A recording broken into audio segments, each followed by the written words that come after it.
Hello everybody, welcome to the live stream today, 26th of October. Important events coming in. Let's have a quick chat about them and then we're gonna begin. Just let me know if you can hear me well. I hope the audio is good. So we have Alex, Click, Clack, Hi, Zlosy. Welcome guys. Can you hear me well? Is the audio good? Victoria, welcome to the stream, bro. Happy to see you here. Hope everybody's having a good day so far.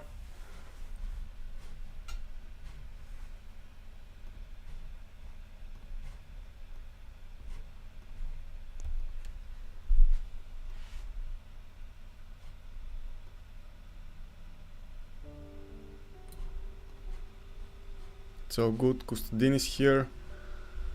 Rich is here, welcome to the stream, bro.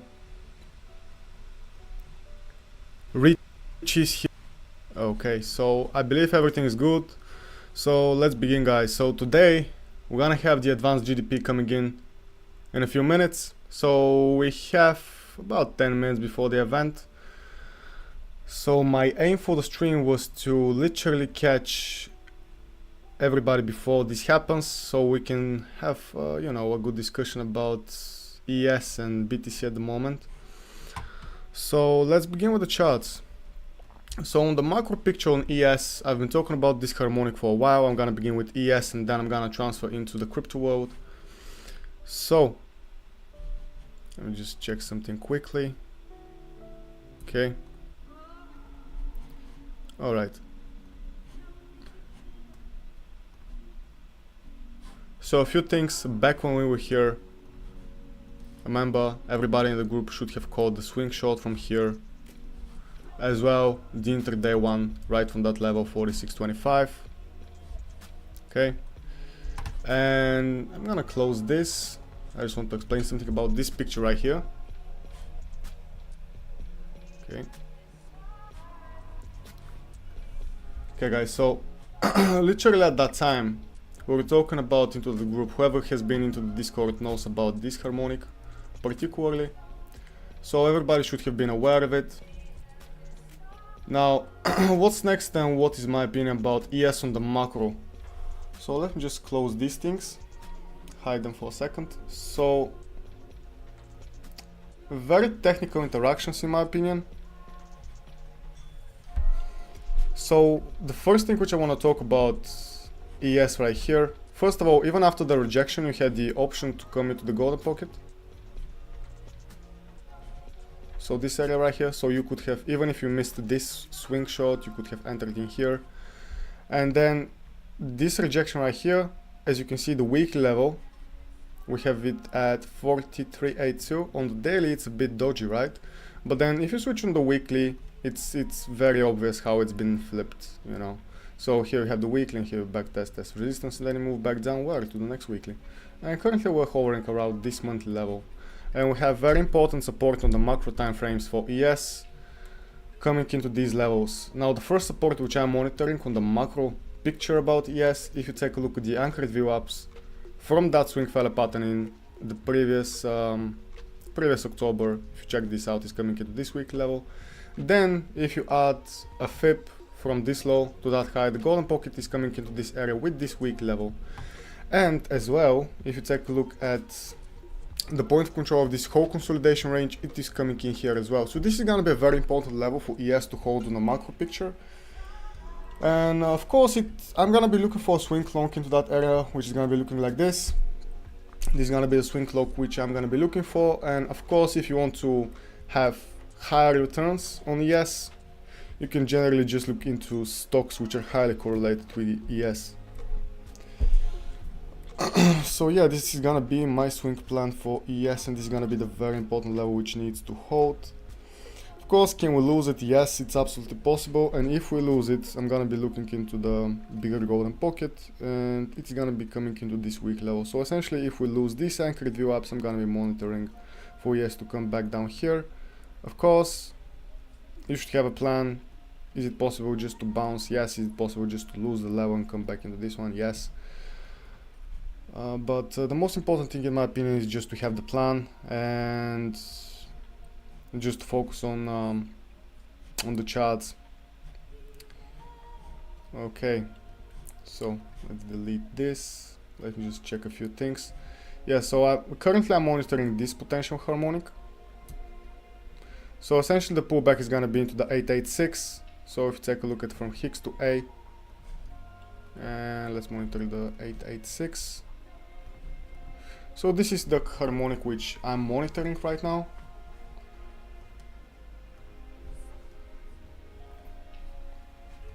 That's for ES, that's my current opinion about it. Of course, let's just mark this.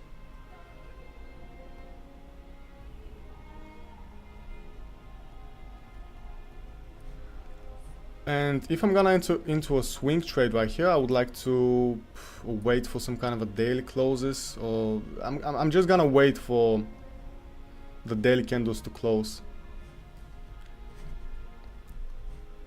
But yeah, that's my overall plan for ES. That's what I'm looking for, and essentially, you know, to come into that area, I would like a bit of a consolidation, then to have that swing failure pattern, and then have that move up. In terms of FIB times, let's take a look at some FIB times and generally see if the time is good enough. Hicks to C to A. So essentially, it's gonna make a bit before the 1-to-1, but let's take a look at something else as well.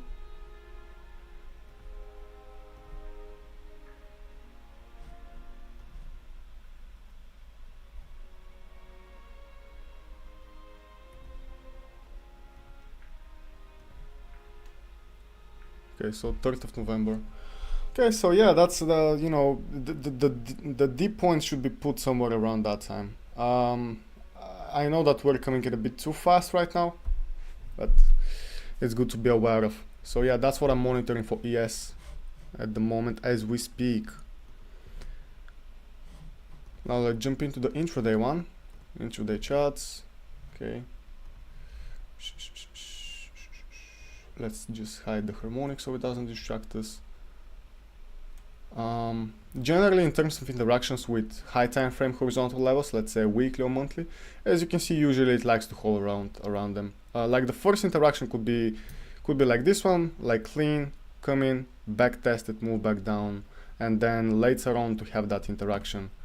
So what I mean by this, if we just inverse this, if we take a fractal, then if we inverse it, flipped, mirrored, let's see.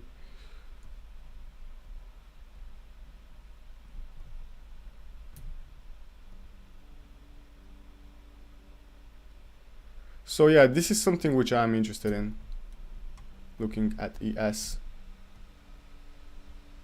As you can see clearly the fractal, even though it's flipped and it's mirrored, it's looking well. So yeah, that's what I'm gonna be looking for. Yes. Let's zoom into the 30-minute time frame. Let me just check something.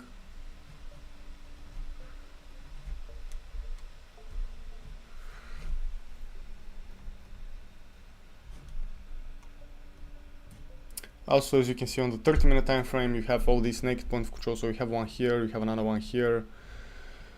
So yeah. There's you know, at least even if we come in here, I'm gonna be looking for at least some kind of pull to the upside to, you know, fill this naked point of controls. And the same thing applies for the TPO chart. If you take a look at the TPO chart, okay, so you have these naked values. Usually they don't happen on ES specifically, but if there is a naked value, it tends to be revisited. So this is gonna be something which I'm looking for definitely.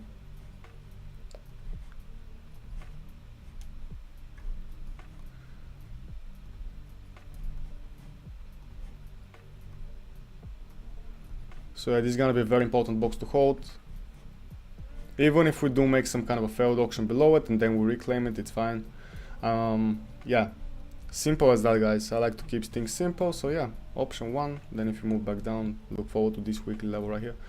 The thing is about these lows right here, this is like a good low, as you can see. So if you view this as a range, as you can see here, you already did this swing failure pattern. If this was kind of an equal low, if this was looking like this, then I would be a bit more cautious with any longs in here, but since this low is already taken out here, I wouldn't be looking for it to be revisited. And now if you take a look at the point of control of this mini range, is coming into that area as well. And also you have to remember that this is the April naked point of control. As you can see, the fixed range is from 31st of March until the 30th of May. So actually this is the May one. Let me just double check that. Yeah, so this is the May. If you pull it from 1st of May. Yeah, so this is a naked point of control as well. As you can see the dates. So yeah, this is a very interesting level for ES coming into support.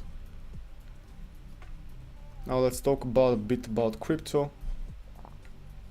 So for crypto at the moment, these are the sets which I'm looking for. I'm viewing this as a range. So generally speaking, I would like either to have a long trade from a swing failure pattern at that low, or a short trade from a swing failure pattern of that high.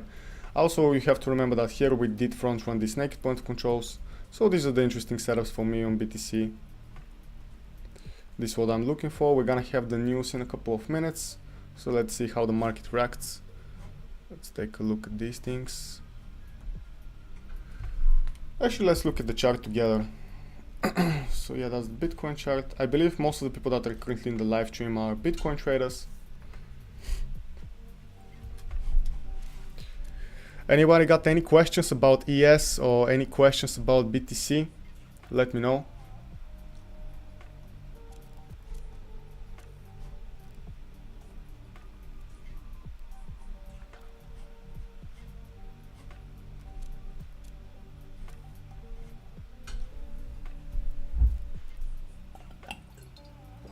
Also, something that I want to talk about is the DXY. So DXY, very clean chart.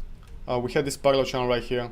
Here we had this breakdown coming into this area. Here I told you be cautious with any euro longs. We had this push up to this golden pocket, then we move back down to sweep these lows, and we move back into this golden pocket. So at the moment I'm expecting a rejection of the DXY, to be honest with you.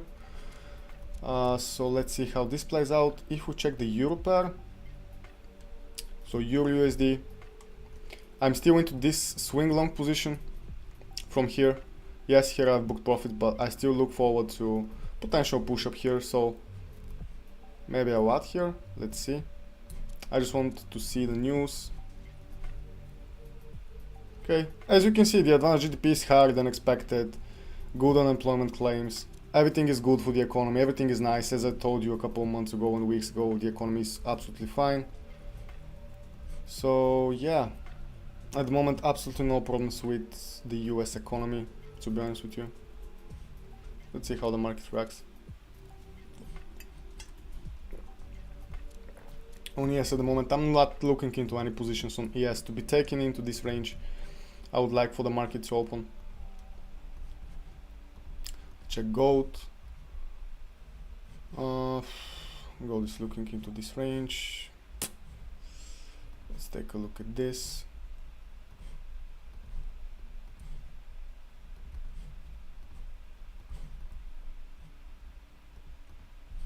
No trades for gold for me there.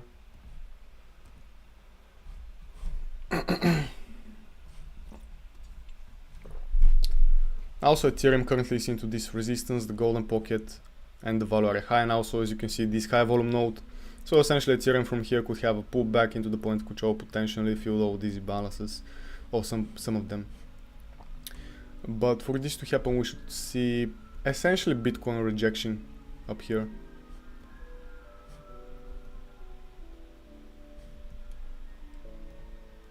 Yeah, I'm gonna add into my long on euro. I like how it looks. Just see how my trade is gonna look like.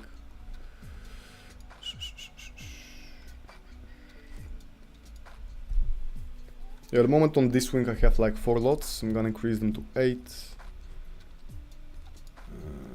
It's gonna be like here.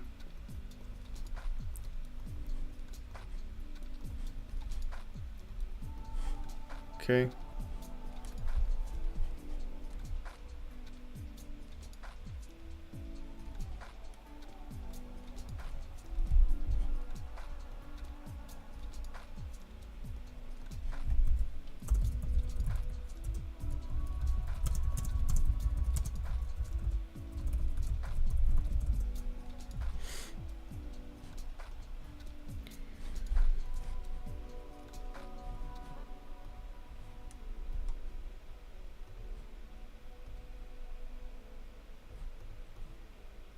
Yeah, as you can see, also the golden pocket from that low up to this high is coming in here. So yeah, I expect euro to have that rise up here. So we're talking about 220 pips move. Most traders are like, oh, we call a 10 pip move, we're done for the day. Fuck off, twat.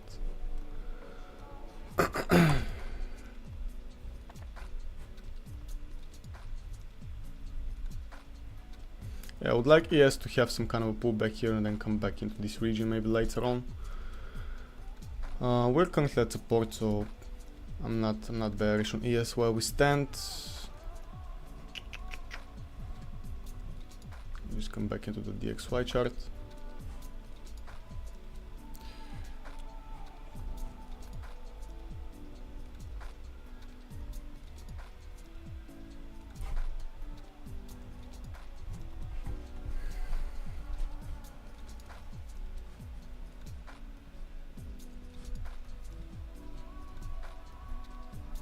Does anyone have any questions? Come on guys, are you here?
Also check the Euro SFP trade here. If you take a look at the 15 minute, you have this low right here.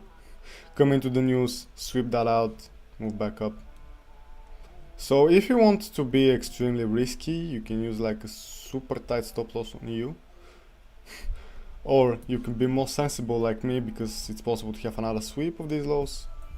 But yeah, I am bullish on Euro USD. I don't have a reason not to be. It would be stupid in my opinion.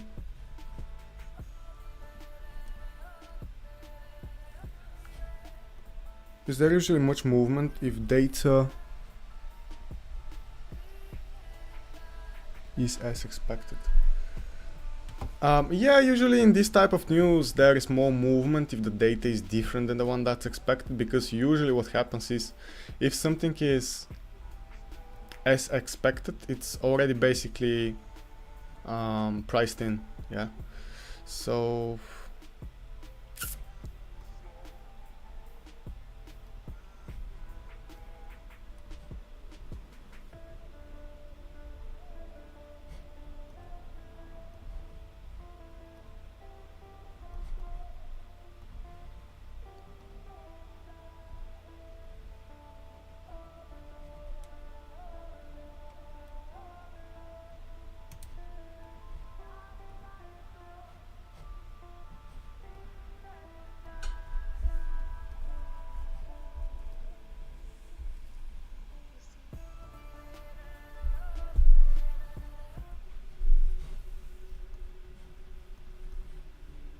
Bitcoin, nothing happening at all. The reason we bounced here is because we had a daily level previous day.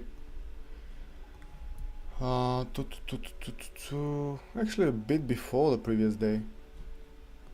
But let me just zoom in. I will just show you quickly. What if we bounce here? Low, high, golden pocket. You can even if you pull this down to here. Oh, it's a bit front end. But yeah, you get the idea. Overall, Bitcoin, in my opinion, should be range bound for a little while. Usually after moves like this, there's a lot of people trying to long breakout, short breakout. So I believe it's very likely for us to have a failed auction down here or failed auction up here. What do you think about us US Treasury that high? US Treasury? You're talking about the US 10, bro? If you're talking about the US 10, I would just show the chart quickly.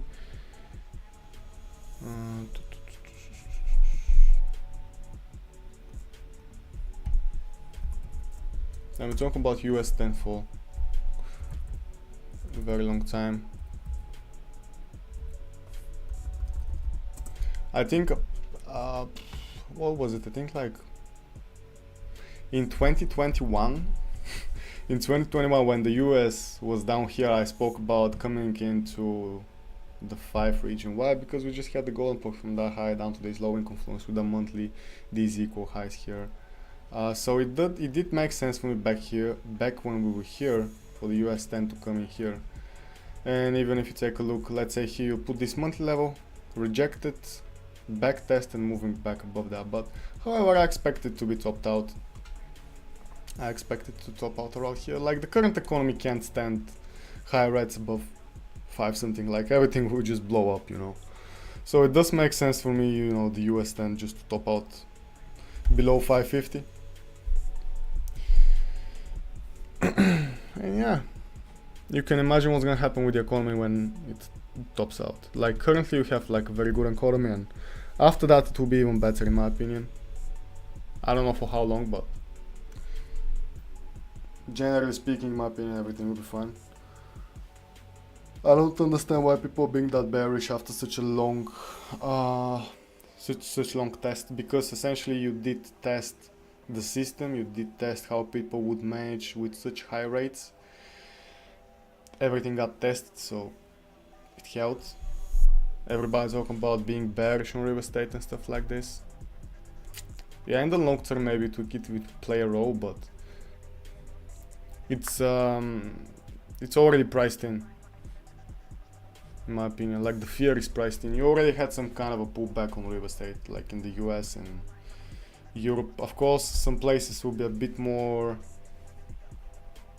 lagging, to put it that way, but in the overall picture, just the US 10 will top out around here, and after this, you know, after it tops out, let's say we come in, consolidate, top it out, move back down, have this reduction of rates, or like hold stable in that region, like we have stayed stable into this region for a long time. So is it possible just for the US 10 to just be stable around here for a long time? Absolutely.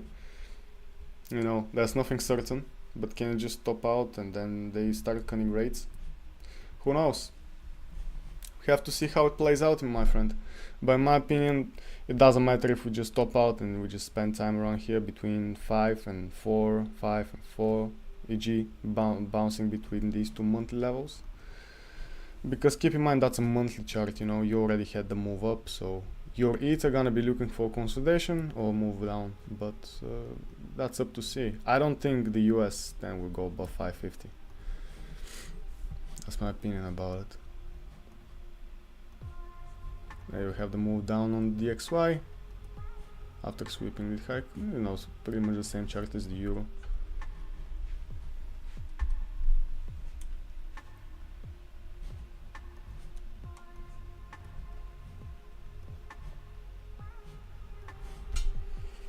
But yeah, at the moment on crypto I don't see any good trades at the moment into this range. Like you can be trading into this range, but the best trades are gonna be outside or the outer values of the range. You're gonna have the best risk about, you're gonna have the best probability. Like inside you can get just chopped in. I don't like this definition of chopping trades, chopping ranges. I don't like the definition of chop, but into this range you're a bit more gambling than the outside. How do you think the Middle East situation could affect markets if the situation gets worse? Just a distraction, bro, in my opinion. Same thing with Russia, Ukraine. Nah, I don't think there's gonna be third world war. I don't think there will be something close to that. But however, if the conflicts continue to escalate, you're gonna see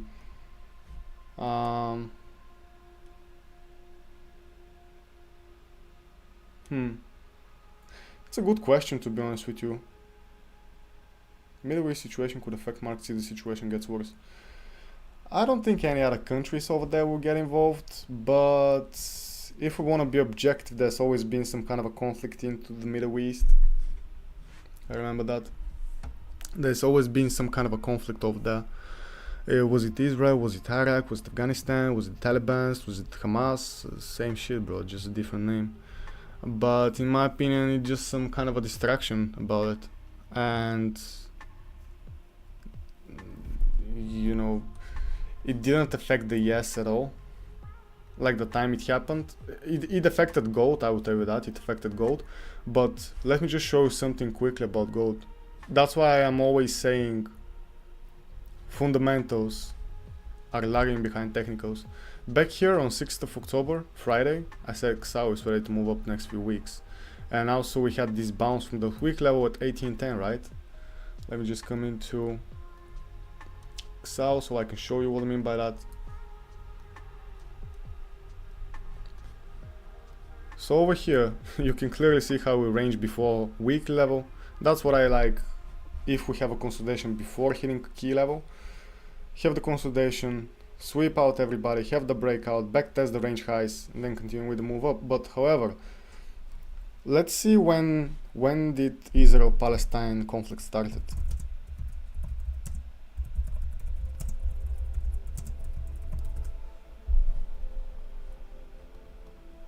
I mean, I'm talking about 7th of October, right?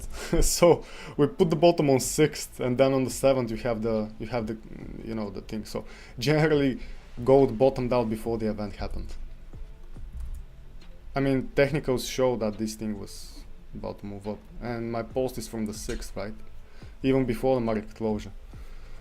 So you can make your opinion about that. That's why I don't like to look at fundamentals as much as I like to look at technicals, because technicals are always gonna be coming before any type of fundamentals, right?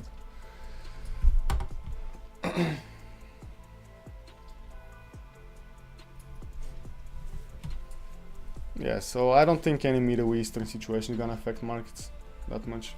I mean, you already had the impact. If something else happens there, it's just gonna be like noise. Anyway.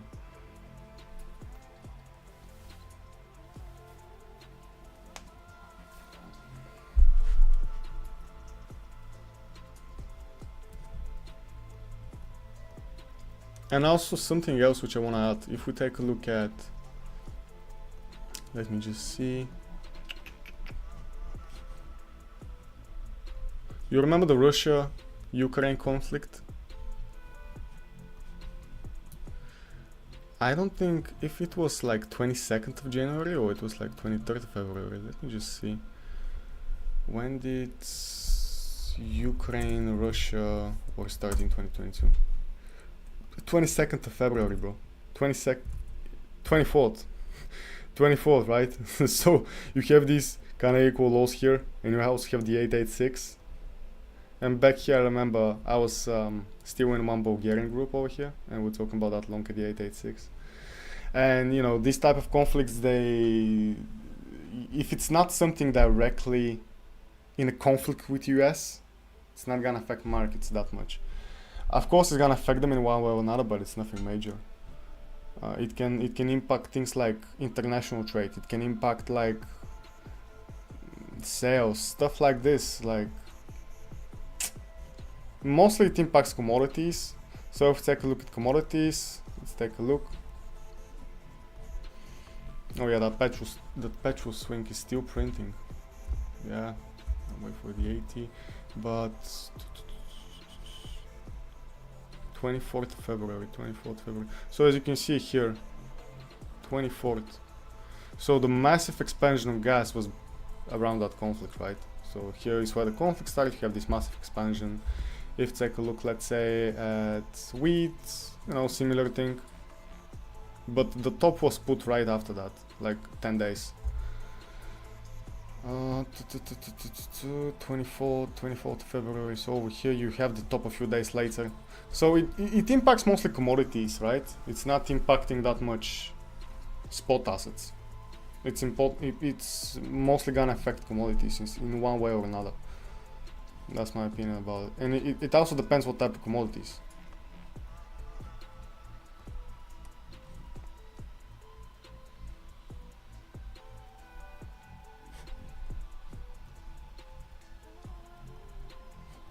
Also, it can affect currencies as well, but mostly commodities, to be honest with you.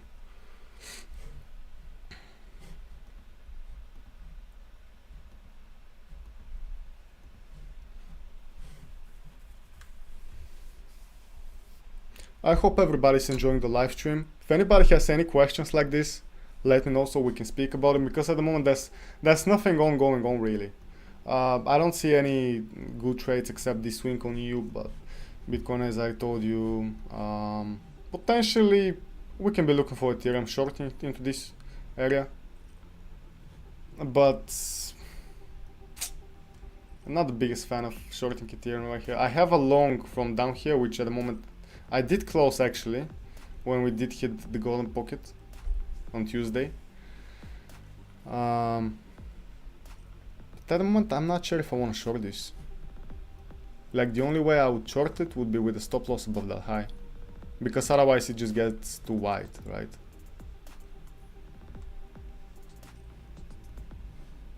And I remember how everybody was like super bearish on Ethereum right here at 1535, and I had my long and everybody into the VIP network printing. Oh, and by the way, I just want to let you know, if you want to join the network, if you want to join and receive real-time trading alerts, you want to receive daily and weekly updates, you have access to my spot portfolio, AMA sessions, accountability coaching as well. If you want to join that, at the moment there's a 50% discount. It's gonna be until the end of this month. So if you want to join, feel free to do so. Maybe I'll limit the whole access after a few weeks. Because the thing about it is, when you give people access to your spot portfolio and they know what you're buying and selling, it impacts you in one way or another. So I don't think I want a lot of people inside of it anyway. Okay, there's a question. How were mRNA and Pfizer looking pre-COVID? Pretty dead, bro. Pfizer was like pretty shit, to be honest with you. Yeah, maybe actually, hold on.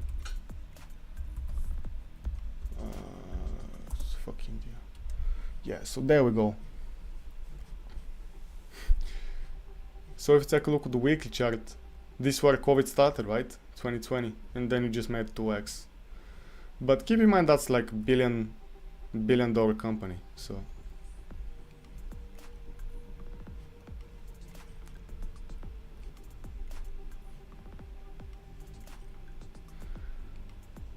I think Moderna had bigger expansion.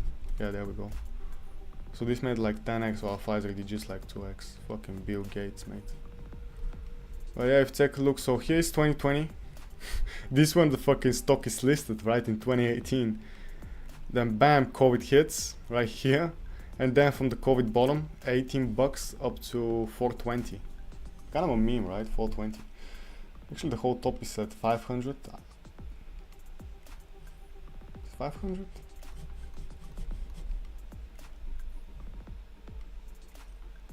Yeah, 499, right? Victoria, have a good day, bro.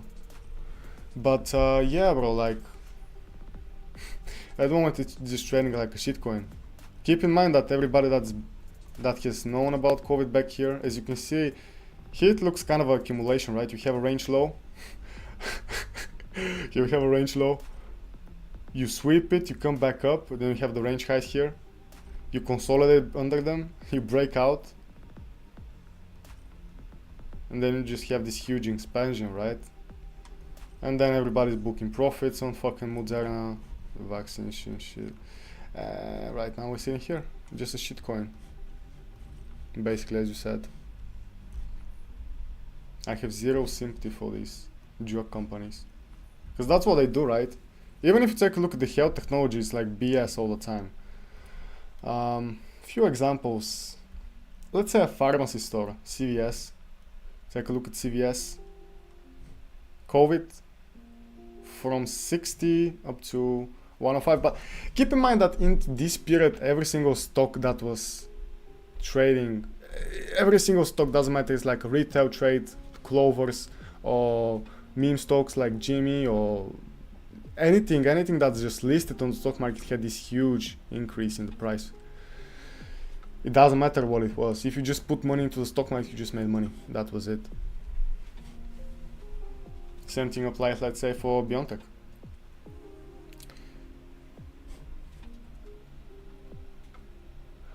Don't you get shadow banned if you say the C word? I don't think anymore. I think if I did that before, I would definitely, but right now not really. I don't think so. I mean, we're gonna find out, right? We have to see. What people say is fuck around and find out. So we have to find out, bro. I remember trading BioNTech into that range the previous year.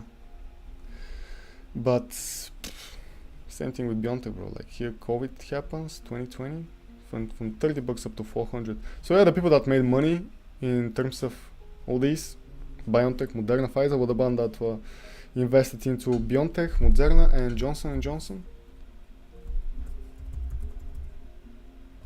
J&J. Let's see how that went. I think this one had a bit more problems. With there was a lot of speculation, is it gonna get approved or not. But anyway, if you did your own research on BioNTech and Moderna, you would know who is actually standing behind these companies. And then the question, would it get approved, wouldn't even cross your mind, because you instantly knew they would get approved. There was just speculation with we would or we would not with J&J because they had some better formulas or whatever they said. But my point is that once you know who is behind a certain company, you would instantly know if something would get approved or disapproved, right? It's depending who is behind the company. Because remember, you see a name, but it's a whole team behind all these things. And there's a lot of other things that happen behind the scenes. That's my opinion about them.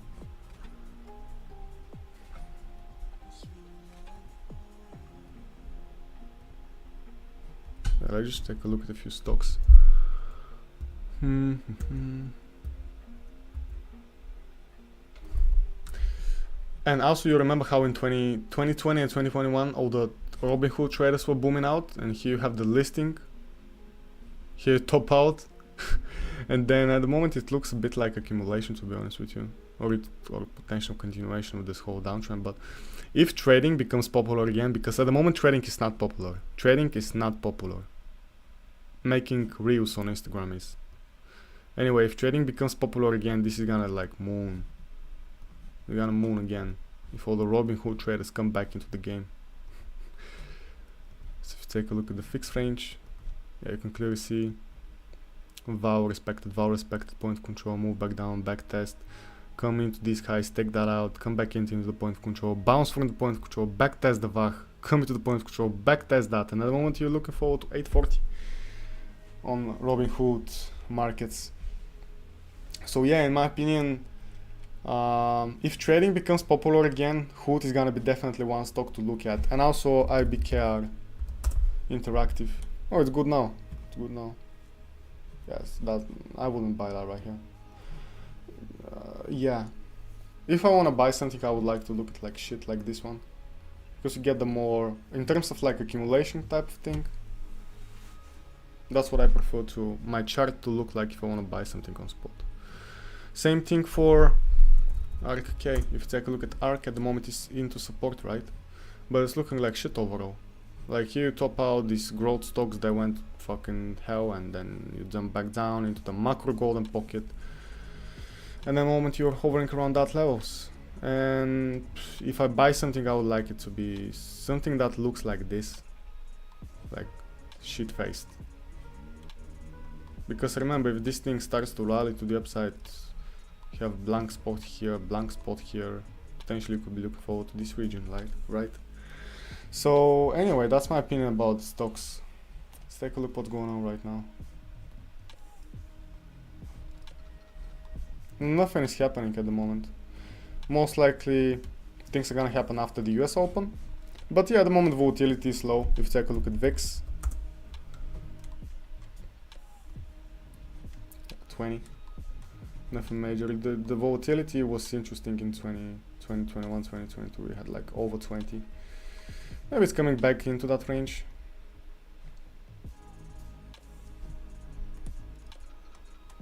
But overall trading is not popular at the moment. Chris, long time no see, bro. How have you been? I hope everything's been good with you. For about Nvidia, I'm monitoring a few things about Nvidia, to be honest with you. The first thing which I'm monitoring is this weekly at 387, and also something that is gaining popularity right now: left shoulder, head, right shoulder. So it's absolutely possible to fake these people out who are trading this pattern. Make them go short here, short, come into the weekly, and then reclaim this and move back up. Why not, right? But Nvidia, in my opinion, is gonna perform very well, bro. Like here you do have that gap, so if you lose this week level, I'm gonna be looking forward to filling that gap potentially. And if you take a look at the anchored view up from the overall low from previous year, it's coming into potentially this gap fill right here.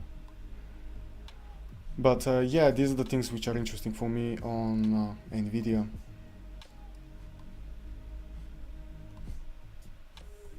Something else.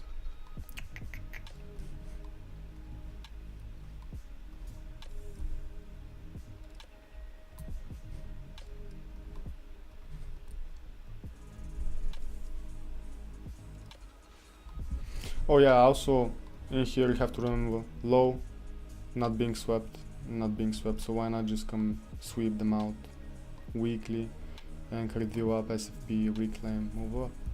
I mean, it's a common thing, right, where you fake out these obvious patterns, so it's possible. Something which I would monitor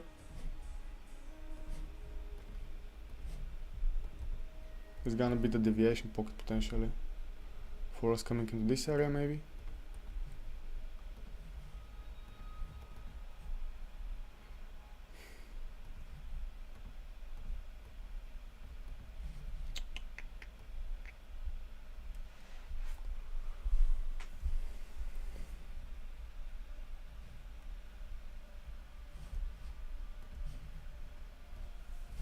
Yeah, bro, this is gonna be definitely a level which I'm interested in.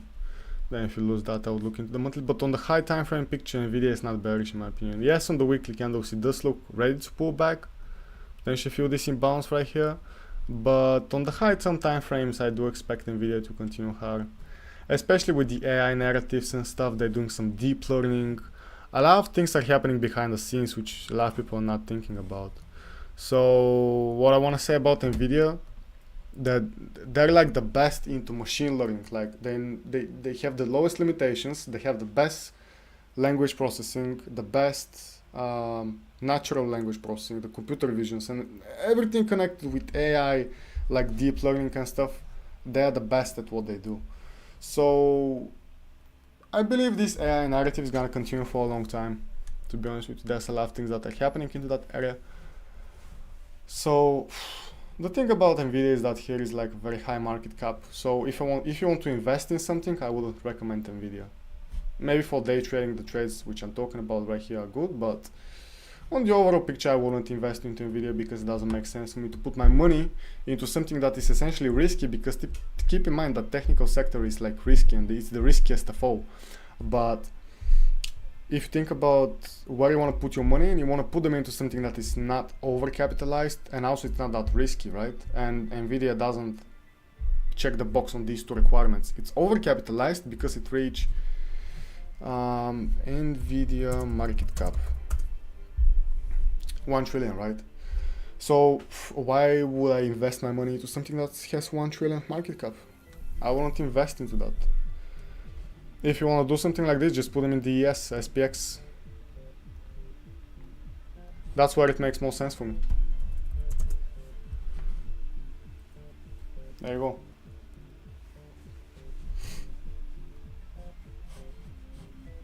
That's my opinion about it, bro. If you have any questions, feel free to ask me. I'm more than open for any type of conversations, and I'm glad you asked about Nvidia so I can explain my opinion about that.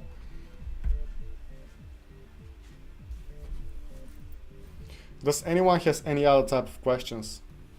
Because at the moment, really nothing is going on. I don't see any trades which we can take together right now, except the one on the euro.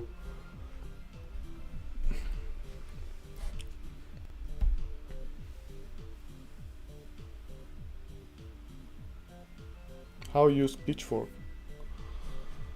Okay, let me show you. I think the best examples would come on Bitcoin basically, so let me just open a quick chart.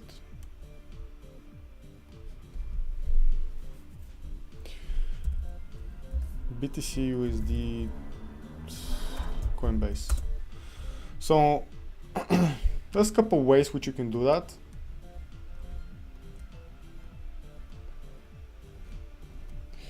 Okay, so the first way you can do it is on log scale or not on log scale, right? So let me just give you a quick examples.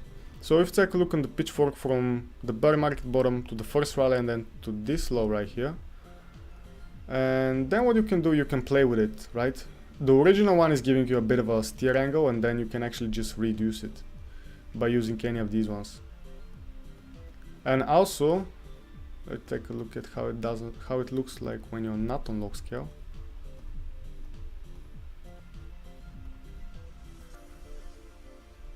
Okay, so as you can see here, you come into the low, bounce, move back in, back test that, move back down, accepted, point of control, bottom, point of control. Actually, I'm calling the mid point of control, but it's a mid. So yeah, mid, bottom, mid. So we have to see how this plays out, but the way I like to look at it is, to be honest with you, on daily time frame, and I would just play with it because there's many ways you can use it. So let's play recently with it. So if you connect this low, it's essentially like the speed fan, right? The best way you can look at it is if it's in confluence with golden pocket.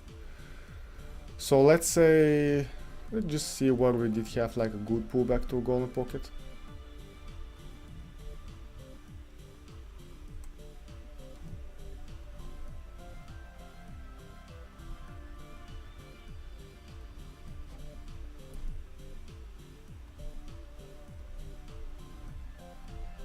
The best places for confluence on the wall for where you rejected the golden pocket. That's where you get the best pitchforks. So let's take a look.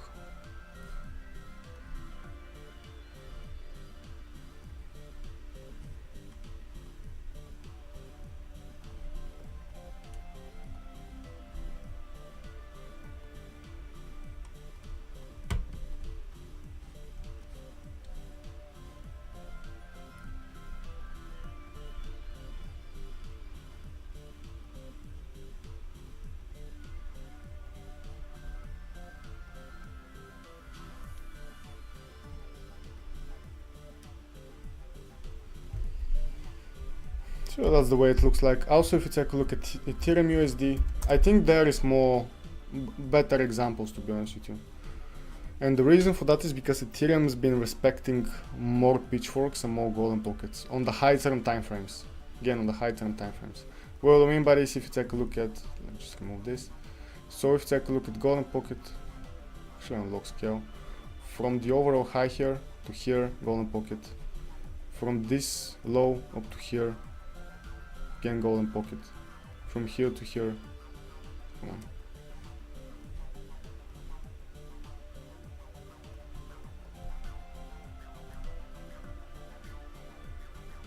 Okay, here, this is 618, but you get the idea what I'm talking about. So if an asset is rejecting a golden pocket, then you can take it up at the pitchfork on that, right? Let me just hide these things. So yeah, as you can see here, generally you reject that, you come into the middle, little bounce, lose the middle, come into the bottom. And if we keep playing low, high, this low, and essentially because the angle is way too steer, you can just lower it down. And you can also use inner golden pockets as well. As you can see, respect here, Just 1 second.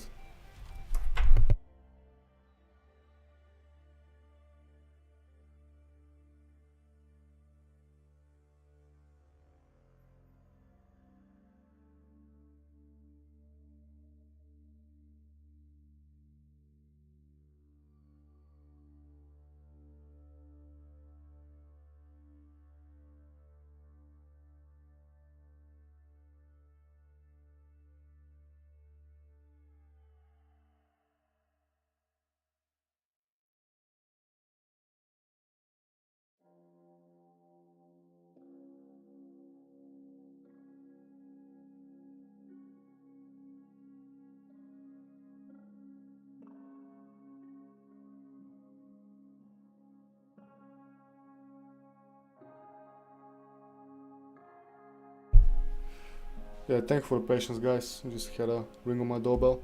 But yeah, that's the way it looks like, right? This is a very good respect on the golden pocket, but yeah, I don't use pitchforks anymore. It's very good to know how to use them. Essentially, it's very good to know how to use every single tool. Doesn't matter if it's like a pitchfork, any of these ones, any of these tools. It's important to know how every single tool can be used, right? Because the market changes now. Like right now, they can be not that useful, and maybe some point in the future, maybe they will. You never know.